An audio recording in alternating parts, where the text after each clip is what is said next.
Centraide a atteint un nouveau record dans sa campagne de financement 2025. Près de 3,9 millions de dollars ont été amassés cette année. Ça représente une augmentation de 6,2 par rapport à la campagne de 2024. L'organisme s'en réjouit et encore plus dans le contexte actuel. Oui, ça a l'air beaucoup, 3,9 millions, 3,886. En fait, c'est que les besoins sont grandissants. Donc, on n'a pas le choix. On doit aller chercher de l'argent supplémentaire à chaque année. On se donnait comme défi d'aller chercher 3 750 000. On l'a battu et on aurait pu aller chercher encore plus si on avait réussi à combler tous les besoins. Ça représente aussi tout l'accueil, l'engagement, puis la confiance des gens en Centraide, puis de toute l'utilité de notre réseau communautaire qui travaille très fort là, pour offrir des services. Pour nous, c'est plein de sens. En tout cas, c'est une belle journée de célébration pour nous. La somme sera répartie à travers plus de 120 organismes qui œuvrent dans différents secteurs, comme la pauvreté, l'insécurité alimentaire ou même l'itinérance. Pour ces organismes, cette somme et voir la cagnotte augmenter après année représente beaucoup, mais espèrent tout de même recevoir du financement d'ailleurs. Les subventions à la mission de nos organisations, de moment, ça devrait toucher 80 de ce qu'on fait. T'sais, nous, en tant qu'organisme Sync au travail de rue, on parle de 15 Le reste, il faut tout aller le chercher en financement autre ailleurs. Donc, quand on voit que Centraide, qui justement donne aussi à la mission, que ça donne un petit coup de pouce supplémentaire, parce que sinon, c'est incroyable tout l'argent qu'on doit aller chercher ailleurs. Centraide est là pour pallier à certaines situations, mais on voudrait que Centraide soit là pour nous aider à réaliser certains projets. On ne veut pas créer des projets pour financer l'organisme. On veut avoir une mission de base qui est intéressante. En décembre dernier, l'organisme avait annoncé avoir reçu une donation record d'1,5 million de dollars. Il faut savoir que ce montant ne fait pas partie de la somme qui a été annoncée mercredi matin. Martin Saint-Pierre me rappelait tout de même que cette somme d'1,5 million de dollars servira à assurer la pérennité de l'organisme. Ça offre une sécurité et une continuité, une pérennité aussi des dons, de dire même s'il n'y avait pas de campagne de financement, il y a au moins un minimum qui pourrait être là.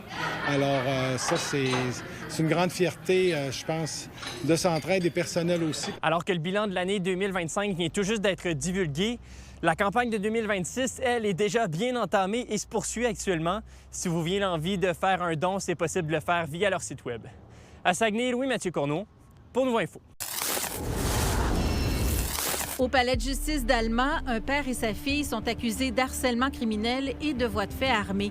Ils s'en seraient pris à des arbitres le 10 janvier durant une partie de hockey au centre sportif Mistook à Alma. L'individu de 48 ans fait aussi face à 2 chefs supplémentaires de menaces de mort. Il a déjà été condamné à la prison pour harcèlement. Un comportement qui n'a pas sa place dans le sport, selon l'arbitre en chef régional. C'est sûr que c'est désastreux. On ne veut pas ça. On ne veut pas ce genre de comportement-là, promenant des joueurs, des entraîneurs et tout. On devrait se faire respecter. On doit pratiquer notre passion dans la sécurité. Donc, tout le monde, nous, les officiers, on va respecter les joueurs, les entraîneurs, les spectateurs, les différents autres intervenants. On s'attend que ces gens-là se passent de même à nous aussi. La Ville de Sherbrooke a accueilli le premier sommet national sur le droit à l'alimentation. Le but de cet événement est de trouver des solutions pour contrer l'insécurité alimentaire. Au Québec, c'est 1 personne sur 5 qui n'a pas accès à de la nourriture. C'est pas normal qu'au Québec, dans une société aussi riche que la nôtre, on n'arrive pas à nourrir notre monde. On a des leviers, il faut les mobiliser. Il faut surtout que le gouvernement mette ses ministères au service de cette cause-là. C'est pas ce qu'on voit en ce moment. On constate depuis les 20 dernières années que l'accès à la nourriture, l'accès juste, équitable, non discriminatoire à une alimentation adéquate, c'est quelque chose, c'est un droit qui se dégrade en ce moment. Je pense que le droit à l'alimentation a le potentiel de venir asseoir une nouvelle vision de nos systèmes alimentaires puis de mettre la machine politique au service encore là de nourrir la société québécoise. On parle tellement d'insécurité alimentaire, d'autonomie alimentaire dans chacune des régions du Québec.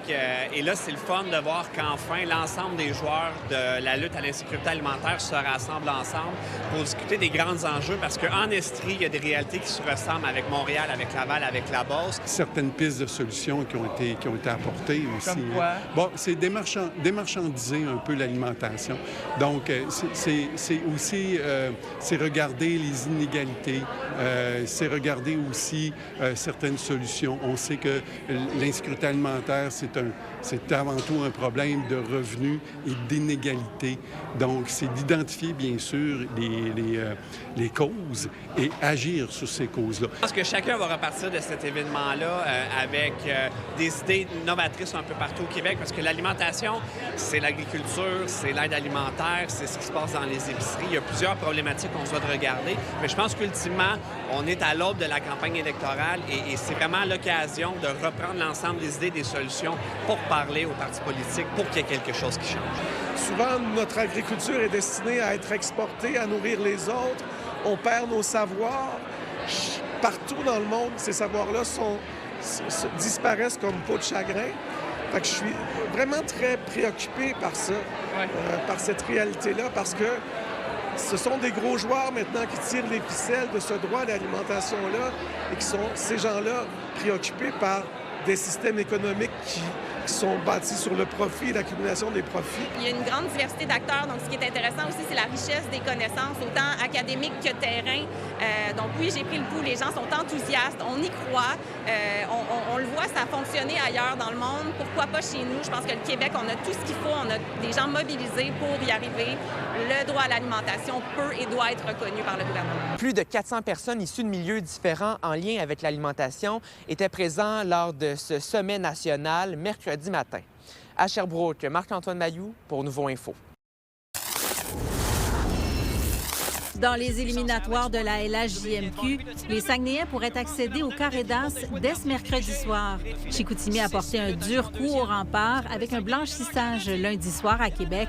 Leur attaque a été réduite au silence devant leurs partisans tout aussi refroidis. Victoire des 16. Parce que, tu sais, je te dis que je suis déçu de l'attaque, mais à l'autre côté, la défensive puis le gardien de but, Beckman, ça donne rien. Ça donne rien. Les remparts sont complètement embouteillés dans leur zone, sont pas capables de rien générer ou presque, à part le match numéro 2 à Chicoutimi. Les remparts vont geler, puis ça va finir comme ça, j'ai l'impression. En plus, qu'il y a beaucoup de partisans du Saguenay qui sont là, puis qui sont bruyants, sont moins nombreux que ceux de Québec, mais ils prennent le contrôle du centre Vidéotron, puis ça paraît à longue aussi. Dans les dernières années, de nombreuses églises au Québec ont changé de vocation. Certaines sont devenues des centres d'escalade ou encore des bibliothèques.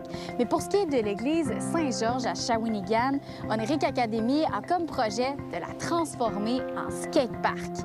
Les travaux sont bien avancés. Je suis donc venue voir à quoi ça va ressembler.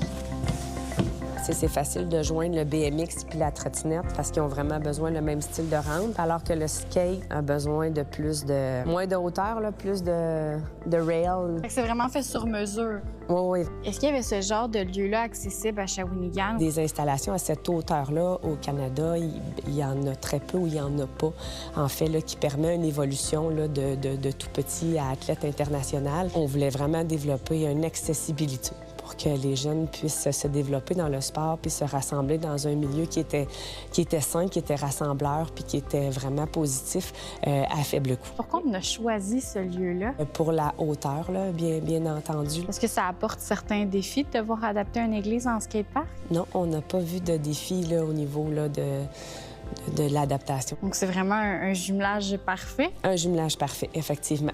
Quand vous avez pris possession de l'église, est-ce que c'était encore une église? Est-ce qu'il y avait encore des bancs, des objets religieux? C'était encore une église, là, en fait, là, quand on a déposé l'offre d'achat. Puis eux, ils se sont occupés là, de la désacralisation, qu'on appelle. Là, je vois beaucoup de rampes, c'est assez impressionnant. Ça va ressembler à quoi ici, une fois fini? On a vraiment développé un circuit canadien de compétition au niveau de la trottinette. Si on parle du côté du montage financier, justement, je crois que la Ville vous a accordé une aide là, de 50 000 $. Est-ce qu'il y a eu d'autres montants de d'autres parties? On a eu un 50 000 de Desjardins. On a eu une subvention aussi Élan là, à la hauteur de 15 000 $. On a eu une autre subvention de 20 000 $ du pôle économie sociale aussi. Et il y a beaucoup d'entreprises là, locales ici là, qui nous ont encouragés. Puis au total, on parle d'un projet de combien? Au-dessus d'un demi-million. Oniric Academy pense pouvoir accueillir ses premiers jeunes dès cet été. À Shawinigan, Frédéric Bacon pour Nouveau Info. L'infolettre de Nouveau Info, c'est une façon de recevoir vos nouvelles à votre rythme. Que ce soit chaque jour ou une fois par semaine, choisissez la fréquence à laquelle vous souhaitez lire toute l'actualité qui vous fait réagir ou réfléchir. Il suffit de s'inscrire sur nouveau.info.